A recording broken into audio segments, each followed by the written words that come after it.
बिस्मिल्लाहिर्रहमानिर्रहीम। अस्सलाम वालेकुम व्यूअर्स। तो आज मैं आप लोगों को बताने वाली हूँ कि आप इन आलू बुखारों से कितने फ़ायदे इस्तेमाल कर सकते हैं। आज मैं आपको इस आलू बुखारे का एक ऐसा फ़ायदा बताऊंगी जिससे आपके पित्ते की पथरी का इलाज आसानी से घर पर हो जाएगा। आज मैं आपको बताने वाली हूँ पित्ते की पथरी बनने से रोकने के लिए आलू बुखारे का इस्तेमाल बेहद मुफीद होता है।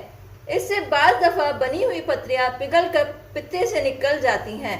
इसके लिए रोज़ाना आलू बुखारे का इस्तेमाल किया जाए। अगर ताज़ा आलू बुखारा दस्तयाब ना हो तो खुश्क आलू बुखारे को पानी में भिगोकर इस्तेमाल करें। खुश्क आलू बुखारे अरकी गुलाब और चीनी का शरबत बनाकर पी सकते हैं।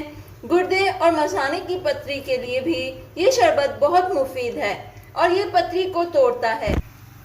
दिन में 2 या 3 मरतबा रोज़ाना आलू बुखारे का इस्तेमाल मुकम्मल सेहत देता है, पथरी दोबारा बनने से रोकता है। इंशाअल्लाह आपका पथरी का मसला इस आलू बुखारे से बिल्कुल हल हो जाएगा। आज की वीडियो यहीं तक।